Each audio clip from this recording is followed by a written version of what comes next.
وزیر اعظم مودی صاحب پردھان منتری ہیں اور ہر سال وہ عقیدت کی چادر بھیجتے ہیں.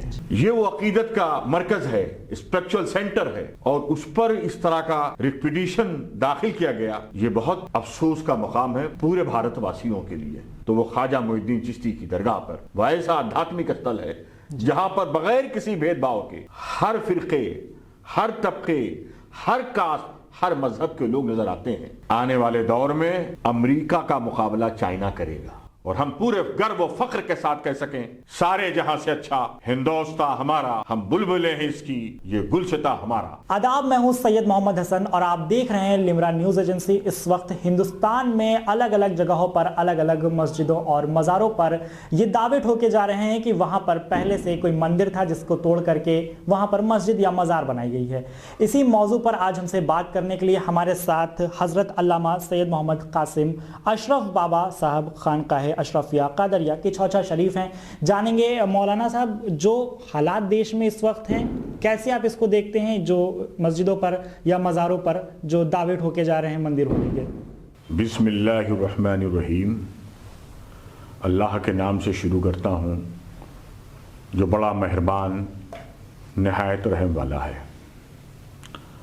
ملک کی موجودہ حالات انتہائی تشویشناک ہیں اور تمام ہندوستان کے رہنے والوں کے لیے لمحہ فکریہ ہے. جی. ملک میں امن و امان قائم کرنے کے لیے ایک قانون 1991 میں بنا مذہبی عبادت گاہوں سے متعلق، جسے ہم ورشپ ایکٹ کہتے ہیں، کہ 15 اگست 1947 میں جو بھی عبادت گاہیں، چاہے وہ مسجد ہو، مندر ہو، گرجا ہو، چرچ ہو، جس حالت میں ہیں، جس حیثیت سے ان کی شناخت اور پہچان ہے، وہی حیثیت، وہی اسٹیٹس برقرار رہے گا. جی. 91 میں جو قانون بنا اور اب تک وہ سلسلہ چل رہا تھا. جی. لیکن پچھلے چند سالوں سے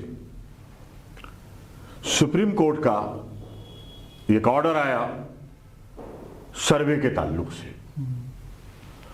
اس سروے کے بعد پھر یہ ایک تماشا بن گیا جو انتہائی قابل مذمت ہے. جب ہم کسی بھی عبادت کی جگہ کو، دھارمک استھل کو اسی اسٹیٹس پہ رکھیں گے، جب یہ ایکٹ بن چکا ہے، پھر یہ سروے کیا معنی رکھتا ہے سوائے فرقہ پرستی، سمپردائکتا کو بڑھاوا دینا اور ہندوستان کو وچار دھاراؤں کے اعتبار سے تقسیم کرنا، جو انتہائی آپتی جنک ہے اور قابل مذمت ہے. جی.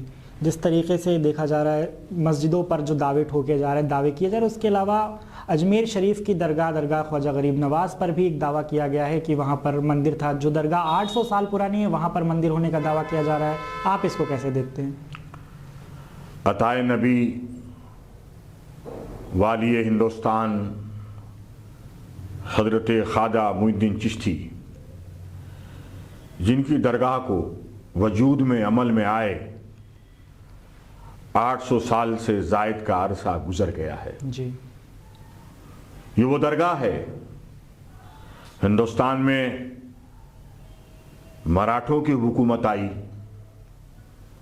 مغلوں کی بھی حکومت رہی، ہندو راجاؤں مہاراجاؤں کی بھی حکومت رہی. اس ملک میں جب انگریزوں کا قبضہ آیا ان کی بھی حکومت رہی. لیکن ہر حکومت میں، مراٹھے ہوں کہ ہندو راجا مہاراجا ہوں یا مغل بادشاہ ہوں یا انگریزوں نے، ہمیشہ اس آستانے سے، اس درگاہ سے، اس آدھیاتمک استھل سے ایک پریم کا بھاؤ، عقیدت، محبت کا جذبہ رکھا. جی. سب نے اپنی عقیدت کے پھول نشاور کیے بلا تفریق و مذہب ملت. ہر ہندوستانیوں کی عقیدت کا مرکز رہا मुझे याद आ रहा है कि विक्टोरिया क्वीन ने ख्वाजा मोइनुद्दीन चिश्ती की दरगाह के ताल्लुक से बड़ी प्यारी बात कही। वो ये थी कि मैंने हिंदुस्तान में, भारतवर्ष में एक ऐसी कब्र देखी है, एक ऐसी मज़ार देखी है जो हिंदुस्तान के रहने वालों के दिलों पे हुकूमत कर रही है। क्वीन विक्टोरिया ने यह नहीं कहा कि मुसलमानों के दिलों पे हुकूमत कर रही है, ये हिंदुस्तानियों के दिल पे। और उसके बाद हमारा मुल्क गुलामी की जंजीर से आज़ाद हुआ, आज़ादी की दौलत मिली, स्वतंत्रता की हमें नेमत मिली। पंडित जवाहरलाल नेहरू से लेकर मौजूदा जो प्रधानमंत्री हैं नरेंद्र मोदी तक जी, कुछ तो वजीर आजम, उन्होंने अपनी अकीदत और मोहब्बत के जज्बे को लेकर उस आस्थाने पे हाजिर दिया, और जिन्हें यह मौका नहीं नसीब हुआ वो अपनी अकीदत मोहब्बत के फूल की चादर, कपड़े की चादर आज भी पेश करते हैं। जब से हमारे वजीर आजम मोदी साहब प्रधानमंत्री हैं, और हर साल वो अकीदत की चादर भेजते हैं जी। ये वो अकीदत का मरकज है, स्पिरिचुअल सेंटर है, और उस पर इस तरह का रिक्विडिशन दाखिल किया गया, ये बहुत अफसोस का मुकाम है पूरे भारतवासियों के लिए। हिंदू भाई हमारे मंदिरों में जाते हैं भक्ति और प्रार्थना के लिए, मुसलमान मसाजिद में जाते हैं, सिख हजरात गुरुद्वारे में जाते हैं, ईसाई चर्च में जाते हैं।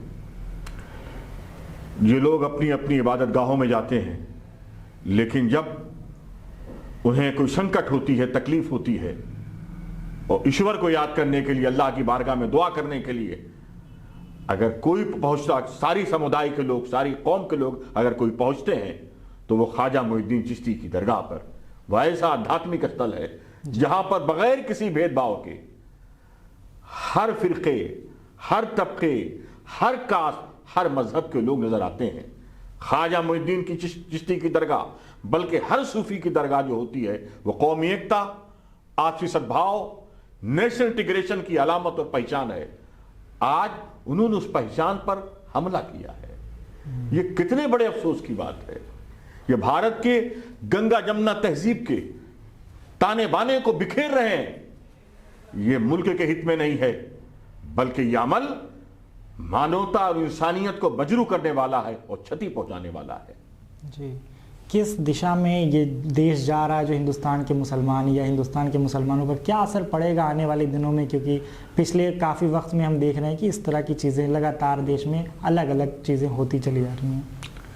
मैं ये नुकसान को सिर्फ मैं मुसलमानों को नुकसान नहीं समझता हूँ। ये नुकसान हमारे मुल्क का नुकसान है।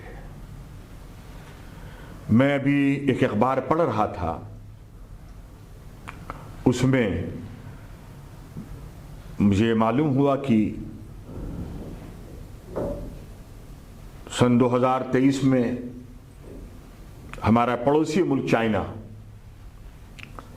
वहां पर तालीमी मैदान में, एजुकेशनल डेवलपमेंट पे $900 बिलियन खर्च किया गया जी, और उसके मुकाबले में हिंदुस्तान में $13 बिलियन। चाइना और हिंदुस्तान में आबादी में कोई बहुत ज्यादा फर्क नहीं है।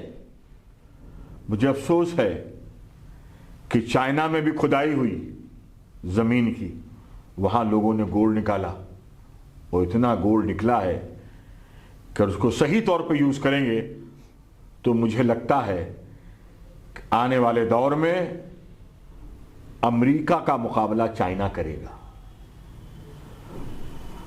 मुझे बहुत अफसोस के साथ ये बात कहनी पड़ रही है, बहुत दुख के साथ, दुखी हृदय से मैं कह रहा हूं,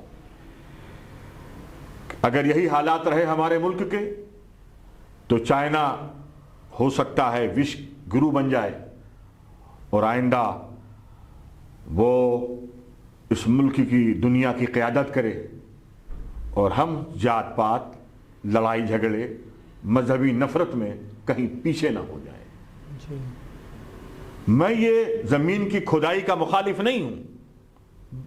मैं भारत के साइंटिस्ट और टेक्नोलॉजी जानने वाले इंजीनियर को मैं बधाई देता हूं, मुबारकबाद देता हूं, जिन्होंने भारत की ज़मीन को खोदा, कहीं ऑक्सीजन निकाला, कहीं ग्रेनाइट पत्थर निकाला, कहीं आयरन निकाला, कहीं तांबा निकाला, कहीं एल्युमिनियम निकाला, किसी जमीन को खोदा तो कोयला निकाला, जो भारत के लिए एसेट बना। और भारत डेवलपमेंट, विकास, प्रगति, उन्नति और तरक्की की राह में एक ताकत मिली, कुव्वत मिली। अगर भारत के इंजीनियर यही उनके अंदर कम्युनल वायरस होता तो मालूम हुआ तांबा और आयरन निकालने के बजाय वो जमीन खोदते, मस्जिद निकालते और मंदिर निकालते। इस वक्त भारत में बहुत सी मसाजिद बहुत हो चुकी हैं, मंदिरें भी बहुत हैं, गिरजा भी बहुत है, चर्च भी बहुत है। लिहाजा जमीन खुदाई करके मंदिर और मस्जिद, गिरजा निकालने की जरूरत नहीं है। भारत की जमीन में वो चीज निकालें कि दुनिया की तीसरी ताकत, एक सुपर पावर भारत बन सके और हम पूरे गर्व और फख्र के साथ कह सकें, सारे जहां से अच्छा हिंदुस्तान हमारा, हम बुलबुलें हैं इसकी, ये गुलसिता हमारा। मैं हुकूमत हिंदुस्तान से मैं गुजारिश इल्तमास करूंगा, अगर भारत को विश्वगुरु बनाना है, तीसरी ताकत बनाना है, दुनिया का शक्तिशाली मुल्क बनाना है, तो ये सांप्रदायिकता, फिरका परस्ती, इन पर रोक लगाएं और वो माहौल बनाएं कि हिंदू, मुसलमान, सिख, ईसाई यूनाइट होकर मुल्क को हम आगे बढ़ाएं। यह हमारा पैगाम है, यह हमारी ख्वाहिश है।